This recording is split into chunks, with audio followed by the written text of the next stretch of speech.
बिस्मिल्लाहिर्रहमानिर्रहीम। अस्सलामुअलैकुम दोस्तों।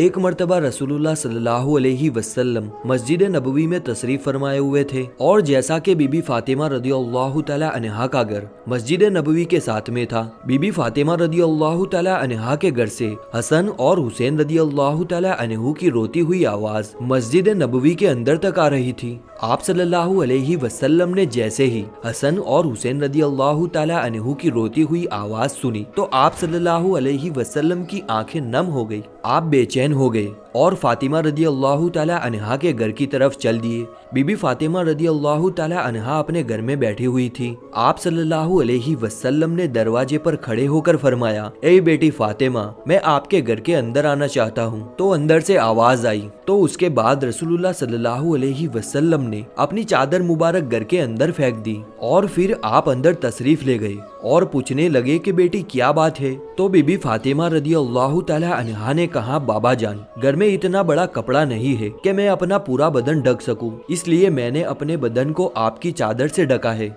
उसके बाद मोहम्मद सल्लल्लाहु अलैहि वसल्लम ने अपनी प्यारी बेटी फातिमा रदियल्लाहु तआला अन्हा के चेहरे की तरफ देखा तो आप बेचैन हो गए, क्योंकि बीबी फातिमा बीमारी की हालत में लग रही थी। उनका चेहरा जर्द और आंखों के नीचे गड्ढे साफ नजर आ रहे थे। उसके बाद बीबी फातिमा रदियल्लाहु तआला अन्हा ने फरमाया, ए मेरे बाबा जान, आप अपनी बेटी को माफ कर देना, क्योंकि आज आपकी बेटी आपके इस्तेकबाल के लिए दरवाजे तक नहीं आ सकी। कई दिनों से लगातार भूखे रहने की वजह से आपकी बेटी का जिस्म इतना कमजोर हो चुका है कि अभी वो उठने की हालत में भी नहीं है। तो ये सुनकर रसूलुल्लाह सल्लल्लाहु अलैहि वसल्लम की आंखों में आंसू आ गए।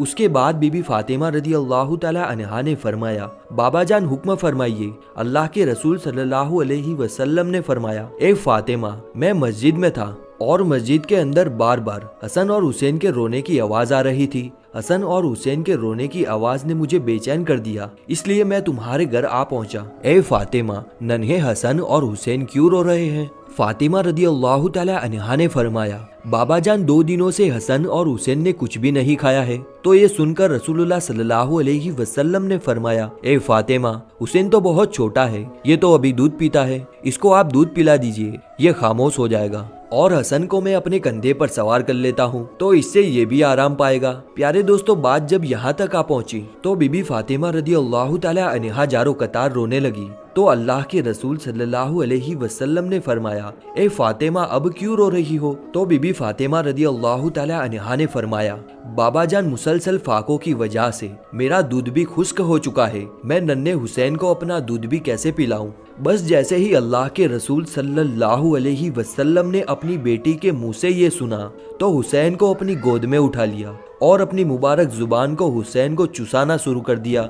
जैसे ही इमाम हुसैन रदियल्लाहु तआला अन्हु ने रसूलुल्लाह सल्लल्लाहु अलैहि वसल्लम की जबान को चूसना शुरू किया तो उनको आराम मिल गया। उसके बाद रसूलुल्लाह सल्लल्लाहु अलैहि वसल्लम ने अपने नवासे हसन को अपने कंधे पर उठाया और अपने कंधे पर सवार कर लिया। कुछ ही देर में उन्होंने भी आराम पाया। इतने में मस्जिद नबवी से अजान की आवाज गूंजने लगी। फातिमा रदियल्लाहु तआला अन्हा ने मुसल्ला बिछाया और नमाज के लिए खड़ी हो गई। इतने में रसूलुल्लाह सल्लल्लाहु अलैहि वसल्लम ने देखा कि फातिमा रदियल्लाहु तआला अन्हा नमाज पढ़ते पढ़ते गिर गई है। तो आप सल्लल्लाहु अलैहि वसल्लम दौड़ के अपनी बेटी के पास पहुंचे और पूछने लगे कि बेटी क्या हुआ?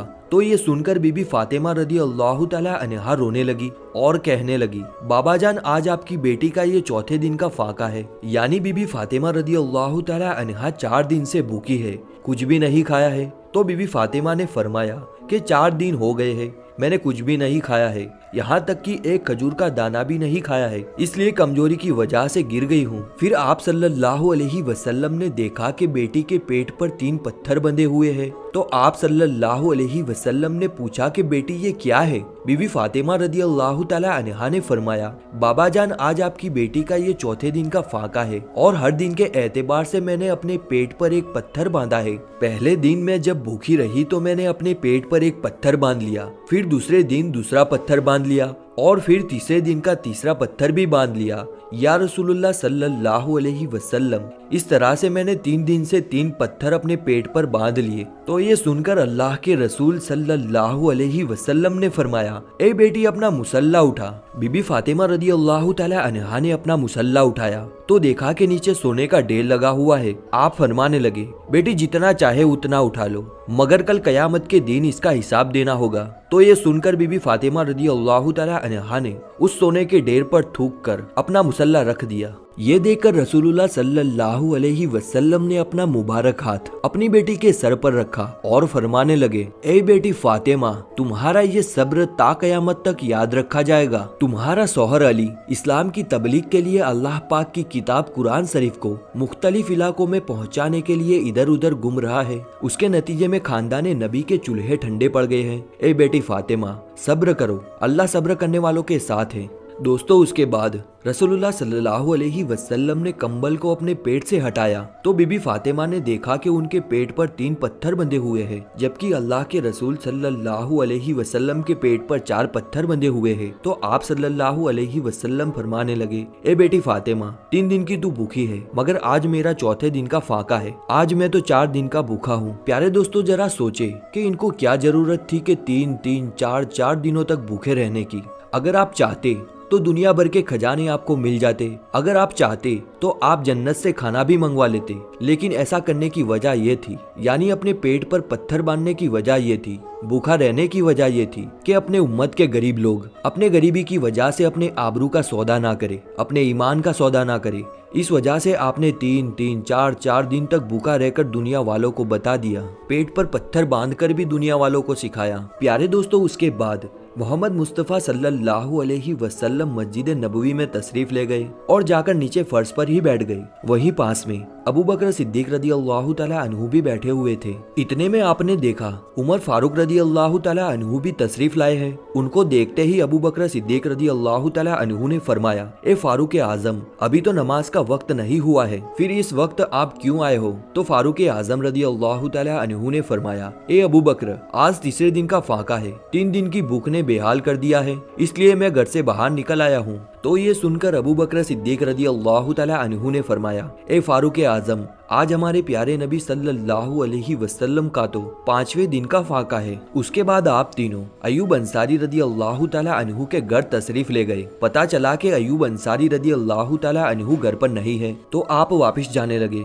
तो अंदर से आवाज आई कि अंदर तशरीफ लाओ। उसके बाद अयूब अंसारी की बीवी ने खाना पकाया और आपके सामने रख दिया। रसूलुल्लाह सल्लल्लाहु अलैहि वसल्लम ने एक रोटी पर थोड़ा सालन रखा और फरमाया, आज मेरा 5वें दिन का फाका है, पता नहीं आज मेरी बेटी फातिमा का कितने दिन का फाका है, पहले ये रोटी उसे दे आओ, उसके बाद मैं खाना खाऊंगा। दोस्तों, बीबी फातिमा रदी अल्लाह तआला अन्हा पैगंबर मोहम्मद सल्लल्लाहु अलैहि वसल्लम की बेटी होने के बावजूद भी आपके पास दुनियावी दौलत में से कुछ भी नहीं था। सादगी में आप एक मिसाल थी। अपनी माँ से मिले तमाम जेवर आपने अल्लाह की राह में तकसीम कर दिए। आप अपने घर में चक्की पीसने से लेकर हर काम को खुद अपने हाथों से अंजाम देती। घर में बिस्तर के नाम पर एक ऊंट की सूखी खाल थी, जिसमें आपका ऊंट दिन में चारा खाता था और रात में वही खाल आपके सोने के लिए काम में आती। आपने अपनी जिंदगी में अपने शौहर अली रदी अल्लाह तआला अन्हु से कभी भी किसी चीज की फरमाइश नहीं की। आप दुनिया की तमाम औरतों के लिए एक मिसाल है और हर औरत को आपसे सीख लेनी चाहिए और अपनी जिंदगी बीबी फातिमा रदी अल्लाह तआला अन्हा के नक्शे कदम पर गुजारनी चाहिए। इंशाअल्लाह वो औरत दोनों जहान में कामयाब हो जाएगी। आप दोस्तों को हमारी ये वीडियो पसंद आई हो तो इसे एक लाइक करें, अपने दोस्तों के साथ शेयर करें और हमारे इस चैनल को सब्सक्राइब करना ना भूलें।